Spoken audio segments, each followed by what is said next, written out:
Trump frappe au cœur du travail. Le Labord est transformé en funérailles nationales ouvrières. Ne partez pas.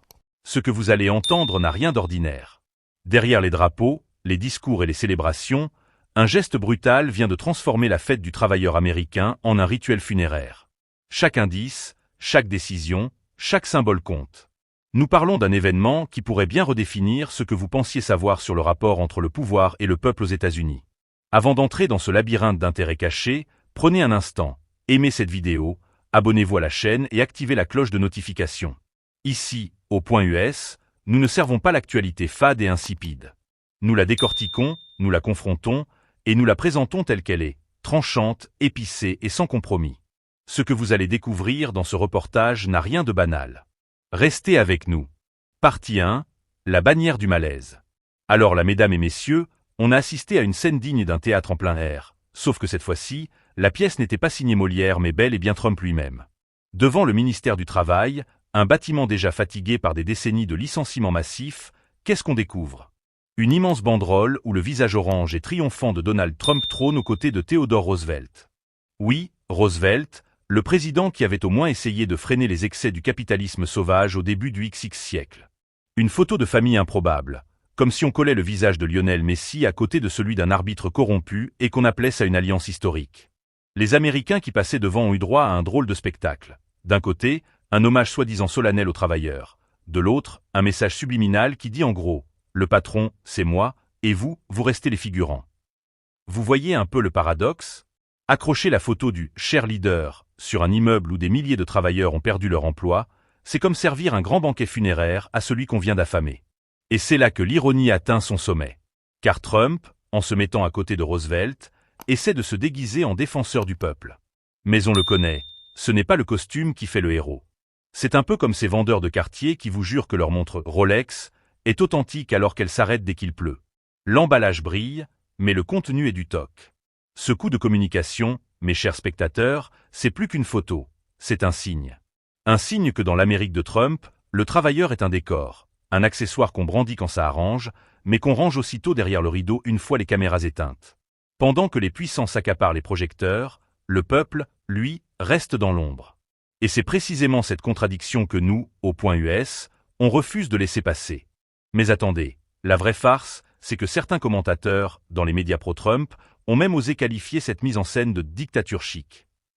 Chic, vraiment? C'est un peu comme si on baptisait un trou béant au milieu de la route, design urbain. Non, appelons un chat. C'était une opération de propagande cousue de fil blanc qui a fait sourire les uns, grincer des dents les autres, et surtout rappeler à tout le monde que la fête du travailleur américain a été transformée en funérailles nationales ouvrières. Et vous, spectateurs du Point US, vous en pensez quoi? Est-ce que vous croyez encore à ces grands symboles ou vous trouvez, comme nous, que c'est juste un décor de théâtre pour amuser la galerie? Écrivez-le en commentaire, abonnez-vous, et surtout n'attendez pas que Trump lui-même vienne vous vendre l'abonnement comme une nouvelle taxe obligatoire.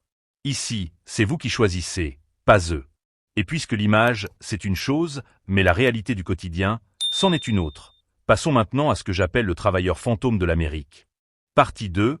Le travailleur fantôme de l'Amérique. À mes chers spectateurs, parlons maintenant de ce fameux travailleur américain, ce héros qu'on voit partout dans les pubs politiques, avec son casque brillant, son gilet orange et ses muscles huilés par la sueur de l'effort. Mais ça, c'est Hollywood. Dans la vraie vie, ce travailleur-là, il est devenu comme un fantôme. On en parle, on l'invoque, mais personne ne le voit vraiment. Aujourd'hui, la réalité est moins glamour. Plus d'un Américain sur 3 survit en jonglant entre petits boulots, livraison à vélo, course Uber et contrats précaires. C'est ça le nouveau rêve américain. Travailler pour 3 patrons différents la même journée, et finir quand même le mois avec des nouilles instantanées comme repas de luxe. Pendant qu'on célèbre la dignité du travail, beaucoup de travailleurs, n'ont même plus la dignité de savoir s'ils pourront payer leur loyer à temps. Et attention, ce n'est pas seulement les freelances qui trinquent. Même ceux qu'on appelle les travailleurs à temps plein, ces fameux chanceux avec un contrat officiel, sont de plus en plus coincés. Leur salaire stagne pendant que les prix montent comme des fusées SpaceX. Résultat, on bosse 40 heures par semaine, parfois plus, pour découvrir que le frigo reste vide le 20 du mois. C'est un peu comme courir sur un tapis roulant. Tu transpires, tu te fatigues, mais tu restes exactement au même endroit. Et puis, parlons franchement, les grandes entreprises, elles adorent cette situation. Pourquoi payer un employé avec avantages sociaux, retraite et congés, quand on peut recruter un travailleur indépendant, qu'on jette comme un mouchoir dès qu'il coûte trop cher. On appelle ça flexibilité du marché, mais sur le terrain, c'est juste la flexibilité du dos du travailleur, courbé du matin au soir.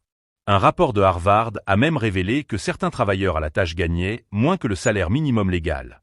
Vous vous rendez compte? Moins que le minimum. C'est comme aller au marché, acheter une tomate et découvrir qu'on vous a vendu uniquement les graines. Et pour couronner le tout, 1 sur 5 vit dans l'insécurité alimentaire. Oui, en Amérique, la première puissance mondiale, des travailleurs nourrissent l'économie, mais ne peuvent pas se nourrir eux-mêmes. Alors moi je pose la question. À quoi sert une fête du travail si le travailleur devient un fantôme, invisible, exploité, et parfois même affamé? C'est comme organiser l'anniversaire d'un enfant qu'on a oublié d'inviter. On danse, on chante, mais le principal intéressé, lui, regarde de loin à travers la fenêtre. Et c'est là que je m'adresse à vous, spectateurs du Point US. Ici, on ne va pas vous endormir avec des discours vides et des images de pub. On veut vos réactions, vos coups de gueule, vos analyses. Abonnez-vous, commentez, faites du bruit. Parce que si vous laissez Trump et sa clique vous raconter l'histoire du travailleur américain, demain, c'est eux qui vont aussi vous facturer votre abonnement comme si c'était une nouvelle taxe. Ici au Point US, c'est gratuit de s'abonner. Et ça, c'est peut-être le dernier privilège que Trump ne peut pas encore vous voler. Et maintenant que nous avons vu ce travailleur fantôme, passons à la prochaine étape, l'inflation, cette fête des prix qui transforme le porte-monnaie en champ de bataille. Partie 3. L'inflation, ce serpent qui avale tout. Mes frères et sœurs, asseyez-vous bien, respirez un coup. Parlons de cette bête sauvage qui a envahi l'Amérique, l'inflation. Ah, l'inflation, ce n'est pas un petit moustique qu'on chasse avec la main, non. C'est un python bien gras, bien patient, qui s'enroule doucement autour du porte-monnaie et qui serre, jusqu'à ce que tu respires seulement avec les souvenirs de ton salaire. Un exemple concret. Avant, avec 100 $, une famille pouvait remplir un caddie. Aujourd'hui, avec les mêmes 100 $, tu remplis juste un panier, et encore, un panier de taille moyenne. Tu arrives à la caisse, tu regardes la facture, tu regardes tes courses, tu as l'impression d'avoir participé à un vol à main armée, mais le voleur, c'est le supermarché lui-même, bien légal, bien climatisé, avec musique douce en fond sonore. Le pire, c'est que les salaires ne suivent pas. Alors les travailleurs, déjà fantômes comme on l'a vu, deviennent maintenant des fantômes affamés. Ils doivent choisir, payer l'essence pour aller au travail, ou payer le repas pour nourrir les enfants.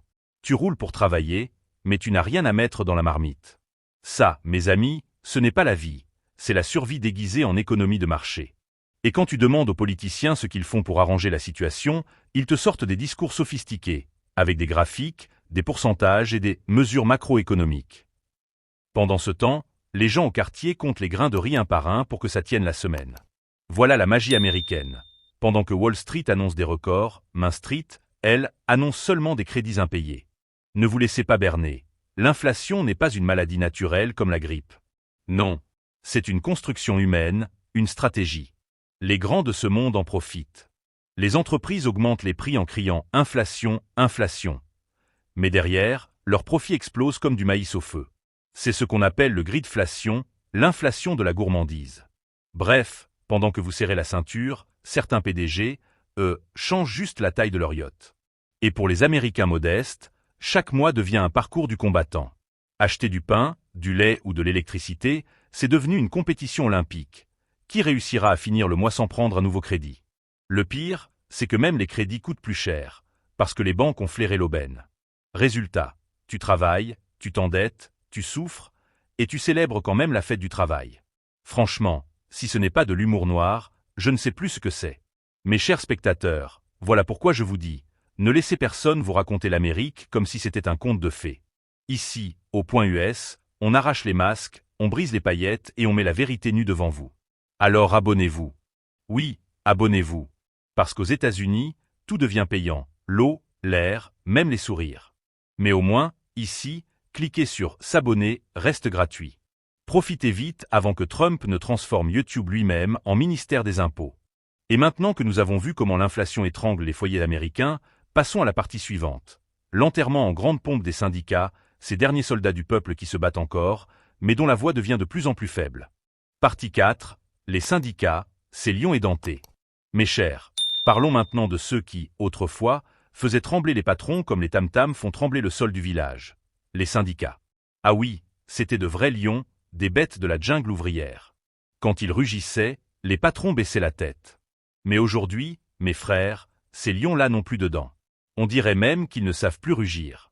Tout au plus, ils miaulent un petit grrr qui ressemble à un chat enrhumé. Aux États-Unis, être syndicaliste, c'est devenu une aventure digne d'un film d'horreur. Si tu oses lever la voix, on te colle un procès, on te vire, ou bien on t'étouffe avec des négociations interminables. Les grandes entreprises, elles, ont trouvé la formule magique. Donner un petit bonus par-ci, organiser une fête par-là, et hop, les revendications disparaissent comme l'électricité à Douala quand la pluie tombe. Le plus drôle, c'est que les syndicats eux-mêmes semblent avoir oublié leur mission. Certains leaders roulent en grosses voitures, vivent comme des stars, pendant que les ouvriers qu'ils représentent roulent encore avec les chaussures trouées. C'est ce que j'appelle la syndicalisation 5 étoiles. Tu manges bien au sommet, tu parles bien à la télé, et tu laisses la base s'arranger avec ses larmes. Regardez Amazon, par exemple. Ces entrepôts sont devenus des champs de bataille modernes. Les ouvriers veulent des pauses, veulent respirer, veulent juste qu'on les traite comme des humains. Mais chaque fois qu'ils tentent d'élever la voix, Amazon sort les milliards, les avocats, les campagnes de propagande. Résultat, le travailleur est seul, le syndicat fatigué, et le patron continue de compter ses dollars. Et pendant que les syndicats s'épuisent, les travailleurs se demandent « Qui va encore nous défendre? Qui va encore parler quand nous sommes écrasés ?» C'est triste mais vrai. Aux États-Unis, le syndicat est devenu une sorte de club social, un peu comme ces associations de quartier où on boit le vin de palme, on fait des selfies, mais on ne règle plus vraiment les problèmes. Voilà pourquoi la fête du travail s'est transformée en enterrement de première classe. On ne célèbre plus la force collective, on observe juste le silence funèbre d'un mouvement ouvrier en coma profond. Et pendant ce temps, les patrons boivent le champagne avec un sourire qui dit « Merci les gars, continuez à dormir, nous on encaisse. » Mais mes chers, ici au point US, on ne dort pas. On déterre la vérité, on l'expose, même si ça dérange. Voilà pourquoi je vous le redis, abonnez-vous massivement. Parce qu'ici, on est comme un syndicat digital gratuit. On parle pour vous, on crie pour vous, on fait le bruit que vos dirigeants veulent étouffer. Si vous ne cliquez pas sur s'abonner, c'est que vous êtes comme ces ouvriers qui applaudissent leur patron pendant qu'il ferme l'usine. Et il ne faut pas accepter ça. Partie 5. La fête qui enterre le travail. Mes chers téléspectateurs, après tout ce qu'on a vu, une vérité saute aux yeux comme la pluie qui déborde du toit. La fête du travail, aux États-Unis version 2025, n'est plus une fête. C'est un enterrement national, une procession silencieuse où les ouvriers défilent sans tambour ni trompette, pendant que leurs droits sont enterrés 6 pieds sous terre. On dirait une comédie noire. On organise une célébration du travail au moment même où le travailleur est humilié, écrasé et dépouillé. Quelle ironie! Dans les discours officiels, on parle de prospérité, d'opportunité, de grandeur américaine. Mais sur le terrain, les travailleurs mangent les miettes. C'est comme si on invitait quelqu'un à un mariage princier, mais quand il arrive, on lui sert seulement un verre d'eau chaude avec un petit morceau de pain sec. Voilà la vérité crue. Derrière les grands slogans, c'est la précarité qui danse, et c'est l'injustice qui mène le bal. Et là, il faut poser la vraie question. À qui profite ce théâtre? Certainement pas aux travailleurs. Les grands gagnants, ce sont les multinationales et les politiciens qui savent transformer chaque cri de douleur en slogan électoral. Trump et ses alliés surfent dessus comme un joueur de surf sur les vagues de Malibu. Mais le peuple, lui, il nage sans bouée, dans une mer agitée pleine de requins. Si la fête du travail était sincère, on verrait les ouvriers sourire, les syndicats rugir, et les patrons partager un peu de leur gâteau. Mais hélas, ce qu'on voit, c'est une salle de fête transformée en morgue symbolique. Les ouvriers sont les corps, les syndicats sont les pleureuses, et les patrons jouent le rôle du croque-mort qui encaisse les factures. Quelle mise en scène! Même Nollywood n'aurait pas osé un tel scénario. Mais attention, mes chers, l'histoire ne s'arrête pas là. Car derrière chaque enterrement, il y a toujours une possibilité de résurrection. Oui, le mouvement ouvrier américain peut renaître, mais à une condition, que les travailleurs eux-mêmes se lèvent, qu'ils refusent de rester des figurants dans leur propre tragédie. Sinon, ils seront condamnés à répéter la même pièce encore et encore, jusqu'à l'épuisement.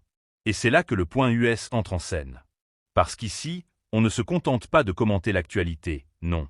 On démonte le moteur, on regarde les pièces, et on vous explique pourquoi la voiture de la démocratie américaine fume comme un vieux taxi de Yaoundé.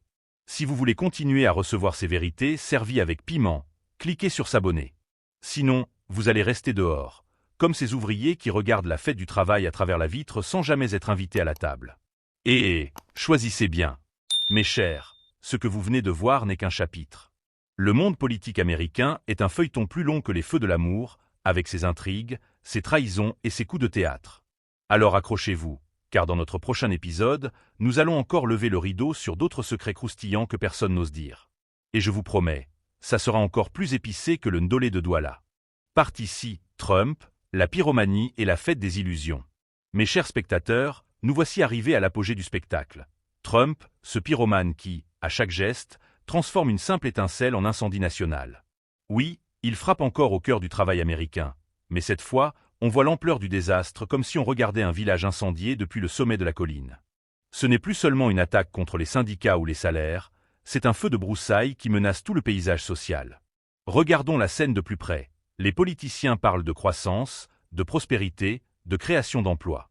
Pendant ce temps, l'Amérique réelle ploie sous le poids des prix, des factures et des crédits. Les travailleurs sont fatigués, mais le show doit continuer.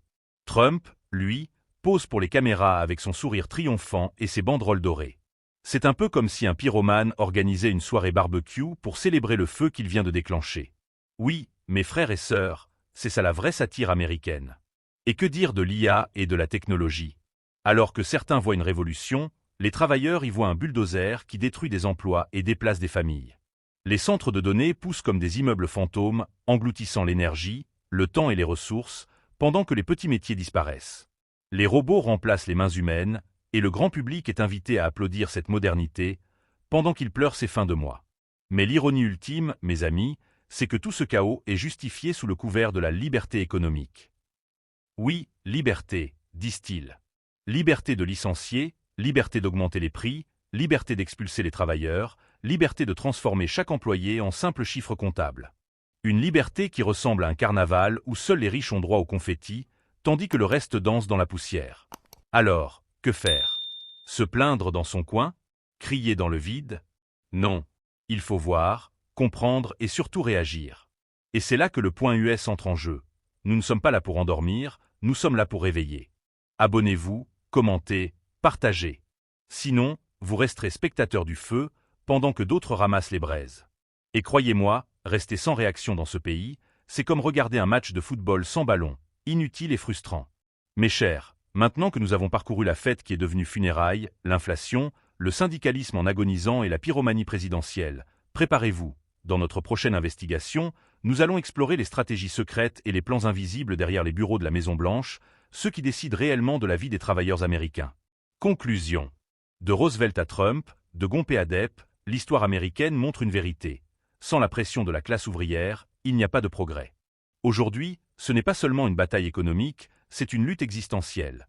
L'Amérique peut-elle encore défendre ses travailleurs, ou a-t-elle définitivement choisi de glorifier le capital en piétinant le labeur? La question est pour vous. Abonnez-vous, commentez, et dites-nous, quelle Amérique voulez-vous voir demain? Ici, c'était le Point US, la chaîne qui ne mâche pas ses mots.